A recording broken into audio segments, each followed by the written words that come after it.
Obviously, the fear of failure appears as you get older. Sooner or later, every person begins to feel shame just at the thought of how their failures will become a public display. Therefore, the majority of us might feel vicarious embarrassment seeing others' failures. Let's look a little closer at this feeling with the bright side of life. Why is embarrassment called vicarious? As modern dictionaries explain, vicarious embarrassment is a feeling of burning shame at the actions that other people commit.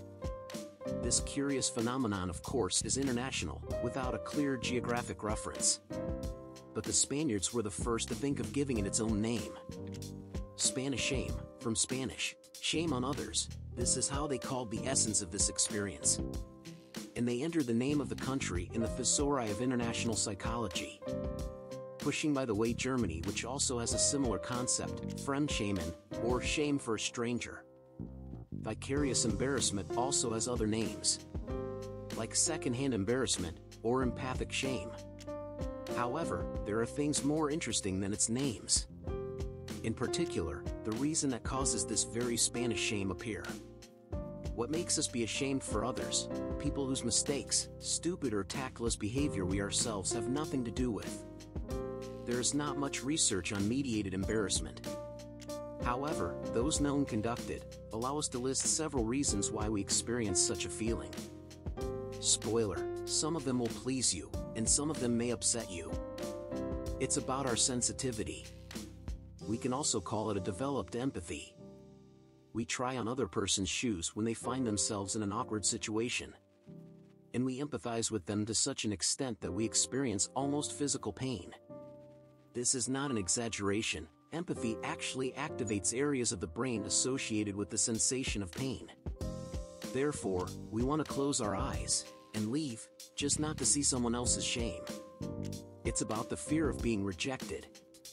The fear of being expelled from the team lives in each of us. It happens due to a long and not always humane evolution that taught our ancestors, to become an outcast in a tribe means to become dead real quick. Therefore, we react sharply to situations in which society rejects, or may reject, one of our fellow tribesmen. The subconscious mind whispers excitedly, what if they will reject us too? Watch what people feel when their boss is chastising their colleague in front of them. Or how schoolchildren behave when a teacher's scolding their classmate, their heads pressed into shoulders, downcast eyes, awkward silence and a desperate desire to escape.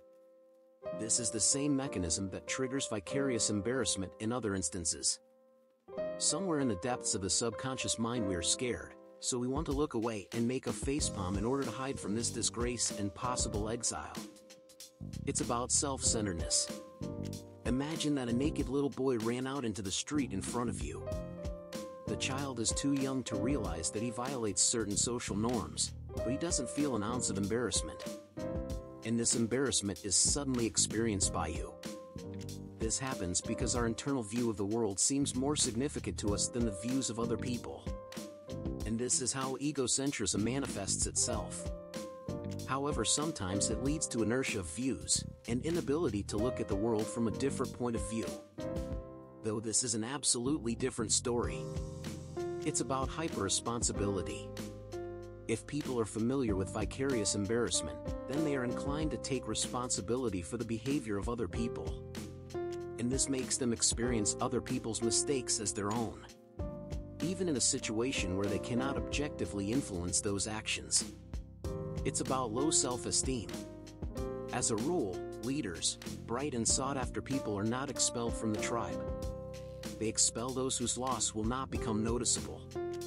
So if a person tries on the role of a potentially rejected person, most likely, they are not really confident in themselves. It's about a sign that we consider ourselves to be a part of the same social group as the loser.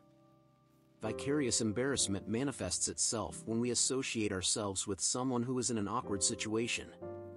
So this indirect embarrassment can serve as a kind of psychological test. Look at the person whose actions cause you to experience shame. You associate yourself with them, consider yourself a part of the same social group that is significant for you. And that says a lot about you. Comment below how often do you feel embarrassed for someone else's actions? How you cope with this feeling. Like this video, and subscribe so the bright side of life is always with you.